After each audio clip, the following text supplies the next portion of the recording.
Hi, everybody. Welcome to the channel. I'm Jim. Thanks for joining me. As I prepare for the upcoming book sale season, I need to get a grip on what I already have, especially for Penguin Classics. And I'm going to be on the lookout this season for Penguin Classics, thanks to that Penguin Classics book that I acquired a couple months ago. It's an incredible resource.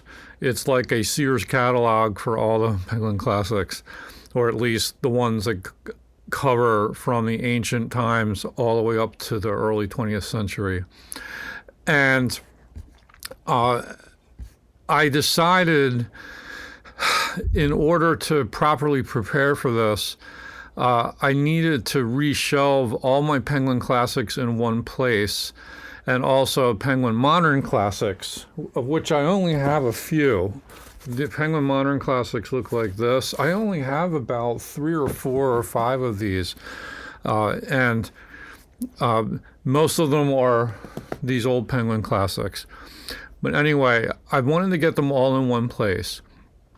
And then I put them down here in this basement room. And this is all temporary. I won't keep these looking the way they are. I just have to find, the shelf space to rearrange them. This was just to kind of collect them. And these are not all the Penguin Classics. I have some right over here on some shelving, and there's some over on shelves in different parts of the room. But I can see them all. I can easily access them. And I made it easy to catalog them. So this is what the whole video is about, is I decided I really needed to catalog my books. And this isn't the first time I tried to do this, but I think I'm going to get serious about it now. So, and not only did I started with cataloging all the Penguin Classics, and I have 200 some odd Penguin Classics, I think. I think it's like 240 or something like that. I forget what the rough count is. Quite a few, but there's a lot more Penguin Classics out there that I might want to get. And I've got my want list that I'm building too, thanks to that Penguins Classic book. And all this is in my iPhone.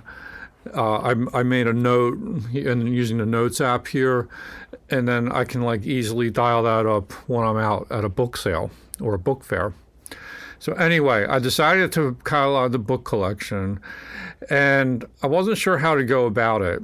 I also decided I'm going to do them all as best I can. This is going to take a while.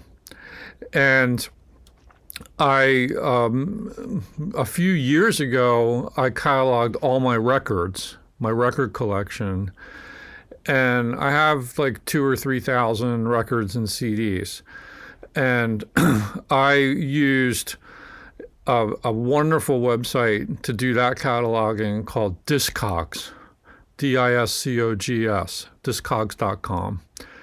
They are incredible. They have pretty much everything in their database, and you can look it up by the model name or the product number, by record label, by artist, and they have all the variants and everything, so you can get very granular as to what record you actually have, and then you can save it to a library once you have an account, and it's all free. It's wonderful. This is financed by a marketplace that they have, so a lot of people will catalog their records and then they sell them. And then there's also independent record stores that list their inventory on there too. Incredible site. I have not been able to find an equivalent for books. Now, there was a time, and I know this is not a false memory, but many years ago, Discogs created a website called Bookcogs. And they were going to try to do the same thing for books that they did for records and CDs and singles and stuff. And that didn't last long. I don't know why. Maybe it was just too unwieldy or something. I don't know what happened, but it disappeared pretty fast. So I unfortunately can't catalog my books there anymore. I did many years ago try an app, and there are apps out there. I haven't done a thorough job researching them, but there was one that I think was called Delicious Library, and it may still be out there. But it was kind of cool because you could see the cover art. And I think I had it for my iPad, and then I had it also on my iMac. And it was nice, it was pretty, but it was really only efficient for books that already had barcodes that you could scan. And many of my books do not have barcodes. They're too old for that. Some don't even have ISBN numbers. They're that old. So it became impractical to catalog books that way. And I felt too locked into an app, which like might come or go. And I didn't want to do that. So I moved away from Delicious Library pretty quickly. Now, I wish there was a better app like that for books. Now, if you know of one, please recommend it, maybe before I get too deeply into this cataloging project. But I think I have a solution that works for me. And it's really simple. It's just I made a spreadsheet. You can do this in Microsoft Excel. You can do it in Google Sheets. You can do it in numbers on the Mac. I happen to just choose numbers on the Mac, on my MacBook. And you basically set up columns and rows. So the columns are used for categories. The rows are used for the books, title, author, date, all the rest of it. The advantage of using a spreadsheet is it's very simple. It's very expandable. There's multiple sort options. It's searchable as well. And I can get to it from my iPhone. So I have the Numbers app on my iPhone, and that if I'm at a sale, I can just pull that file up. It's stored in iCloud, my iCloud account, and then I can have that on the phone, and I can run a search of my numbers file, the spreadsheet, to see if I have this Penguin Classic or not. So it's a real memory aid all the way. And just as I use that when I'm shopping for records, there's a Discogs app for that, actually. I can search my collection while I'm in the store. Same thing goes here. This is all just handmade by me.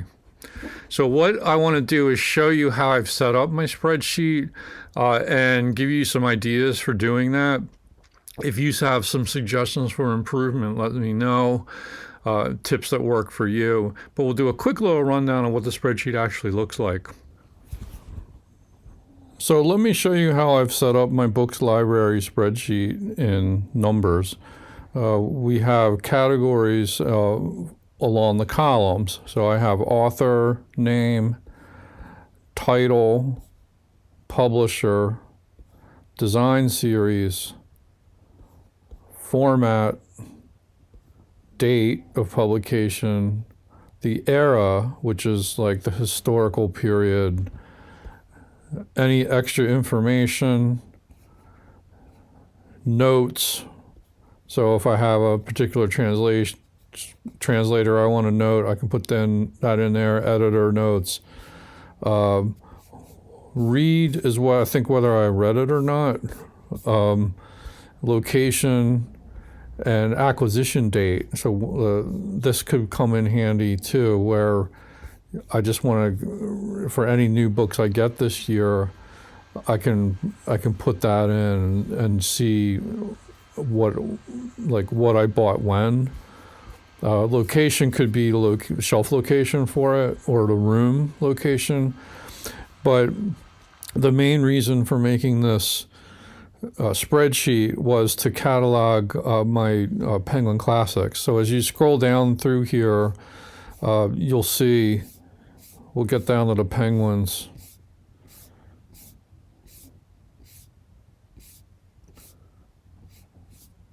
Here's Heritage Press titles. I've already started cataloging we call it the middle room on our first floor, which a lot of books are held in. And I'm going shelf by shelf. But this started with the Penguin Classics. So you have here, like for instance, Aeschylus, Prometheus Bound in Other Plays as the title, Penguin Classics as the publisher. And then the design series is really important to me because there are different cover types in Penguin Classics. You've got what I call the first series, which are like the plain text type covers. and then the second series would be, they started as roughly in the 1960s, and they're like kind of like an all-black cover with cover art. And then the third series looks different. It has like sort of a kind of a soft yellow border around, and these were kind of popular in the 70s and 80s. And then what I call the fourth series, the cover style changes a little bit, and that continues on to the present day. So I need to make a note of what that design series is. And here's where the eras become important. And I'm tying these to the eras as they're described in the Penguin Classics book that I bought a couple of months ago. And yeah, this is just great to know, to tell me what I have. Now, also in this spreadsheet, I can show the inspector here. And in this area, I have different formatting choices and so forth. And then over here in the organize section is where I can set my sort options. So you can sort on any of these fields in the spreadsheet or these columns. So I decided to sort by publisher name first. So that's why Amber Books here is number 1 in the sort. I can also sort by design series. So if I get down to, for instance, Great Books of the Western World, first edition comes before the second edition. And in the Penguin Classics, I want to see that as the next layer of sorting. So we've got Penguin Classics comes in the P's, and then the second series, then the third, and so forth. And then I can sort by era, and then after that by author, and then after that by title. I can put these in any order I want and resort the table. I can sort selected rows or just the entire table. And when I add a new book, like let's say I get some books this weekend, I can just add a new row, enter my information, and then click the Sort Now button, and it'll kind of fall into place where it belongs. So that's a quick rundown of how the spreadsheet looks. Okay, so like I said, here is my phone numbers program with the spreadsheet loaded in. So if I'm at the store, I can just run through, scroll through, swipe till I get to the publisher and book titles and so forth, and I can see what I have. I could also search this and just type in like a last name or shortened title, and then I can discover whether this book I'm considering buying is a duplicate or not. So that's really helpful. Now let me also show you the different like Penguin Classics variants, like the different series that I was talking about. So we'll start with, this is actually like what I call Series 2. Series 1 are those plain covers, and I don't have any of those anymore. There was, I think at one point I had about 15 or 20 of them, and then I sold them in a lot on eBay because I wasn't getting a whole lot of value out of those titles, although there's a few I would like to get. Like I would like to get the very first Penguin Classics, and you know, so every now and then I might pick up one of those. Well, those would be Series 1. And then Series 2 looks like this. So you can see like the all black cover with cover art. And this is the first series where Penguin actually added artwork to the front. And our date of publication here is first published 1963, reprinted in 1967. So these start popping up in the 60s, right? Series 2 would be books like this. Okay, you see the border, the kind of like cream yellow border and back, and then still got the cover art, but things look different from what we had with one of these titles. All right. These are also color-coded. The original first series were also color-coded, and the Penguin Classics reference book explains the method to all of that. So I have quite a few of these, like this Hazard of New Fortunes, which is a recent pickup, I guess 2001. So they were still doing these in the early 2000s.